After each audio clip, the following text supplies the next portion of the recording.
ಇನ್ನು ಮುಂದೆ ನಿಮ್ಮ ನೆಚ್ಚಿನ ಧಾರಾವಾಹಿಗಳ ಫುಲ್ ಎಪಿಸೋಡ್ಗಳು ಸನ್ ನೆಕ್ಸ್ಟ್ ಆಪ್ನಲ್ಲಿ ಮಾತ್ರ.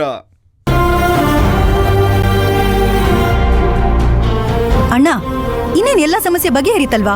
ಮುಂದಿನ ಕಾರ್ಯ ಶುರು ಮಾಡೋಣವಾ? ಆಯ್ತು ಬೀಗ್ರೆ, ನೀವು ಹೇಗೆ ಹೇಳ್ತಿರೋ ಹಾಗೆ ಇವತ್ತೇ ಈಗಲೇ ಇಲ್ಲೇ ಮದುವೆ ಮಾಡೋಣ ಅಂದ್ರು ಅದಕ್ಕೂ ರೆಡಿ. ಅಷ್ಟೊಂದು ಆತರ ಬೇಡ, ಸದ್ಯಕ್ಕೆ ರಿಂಗ್ ಬದಲಾಯಿಸ್ಕೊಳ್ಳೋಣ. ಏನು ಉಂಗುರ ಬದಲಾಯಿಸೋದಾ? ಅಯ್ಯೋ ಬೀಗ್ರೆ, ಮೊದಲೇ ಹೇಳಕ್ಕಿಲ್ವಾ, ನಾ ಯಾವ ಉಂಗುರನು ತಂದಿಲ್ಲ. ಪರವಾಗಿಲ್ಲ ಅಣ್ಣ, ನಾನೇ ತರಿಸಿದ್ದೀನಿ. ಓಹೋ, ಅದನ್ನು ನೀವೇ ತರಿಸ್ಬಿಟ್ಟಿದ್ದೀರಾ? ಹಾ, ನಮ್ಮವ್ರಿಗೆ ದುರಾಲೋಚನೆ ಜಾಸ್ತಿ.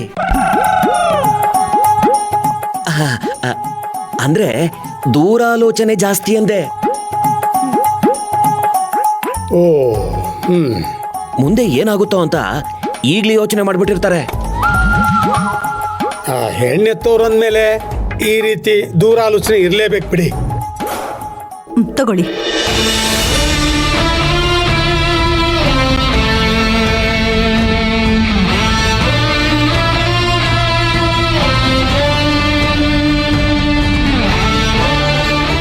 ರಾಮಣ್ಣ, ಆ ಉಂಗ್ರ ಕೊಡಿ.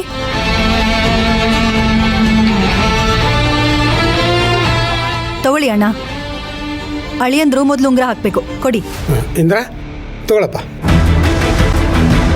ಮಗನೇ ಇಂದ್ರ, ಯಾಕೆ ಸುಮ್ಮನೆ ಇದೆಯಾ? ತಗೋ, ಉಂಗ್ರ ಹಾಕೋ. ಅಪ್ಪ, ಉಂಗ್ರ ಬದಲಾಯಿಸ್ಕೊಳ್ಳೋದೆಲ್ಲ ಇವಾಗ ಬೇಕಾ? ಅಯ್ಯೋ ಮಗನೇ, ಯಾವತ್ತಾದ್ರೂ ಮಾಡ್ಬೇಕಾದ್ರೂ ಕಾರ್ಯ ಅಲ್ವೇನೋ? ಇವತ್ತು ಮಾಡಿದ್ರೆ ಮುಗ್ದೇ ಹೋಯ್ತಲ್ಲ. ಆದರೂ ಇವತ್ತು ಯಾಕೋ ನನಗೆ ಬೇಡ ಅನಿಸ್ತಾ ಇದೆಯಪ್ಪ.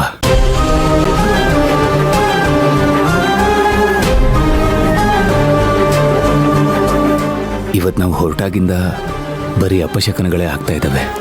ಅಲ್ಲೇ ನನ್ನ ಮನಸ್ಸಿಗೆ ಬೇಡ ಅಂತ ಅನ್ನಿಸ್ತು.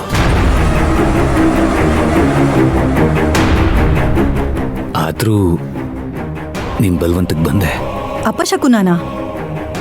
ಏನ್ ಅಪಶಕುನ? ಅಯ್ಯೋ ಸತ್ಯ, ಅಂಥದ್ದೇನೂ ಇಲ್ಲ. ಅವ್ರ ಅಪ್ಪನ್ಗೆ ಹಣೆ ಮೇಲೆ ಒಸಿ ಗಾಯ ಆಯ್ತಲ್ಲ, ಅದಕ್ಕೆ ಇವನು ಮಂಕಾಗೋಗ್ಬಿಟ್ಟವನೆ. ಅಳಿಯಂದ್ರೆ ಇಷ್ಟಕ್ಕೆಲ್ಲ ಯಾರಾದ್ರೂ ಚಿಂತೆ ಮಾಡ್ತಾರಾ? ಇದೆಲ್ಲ ಅಪಶಕುನ ಅಲ್ಲ.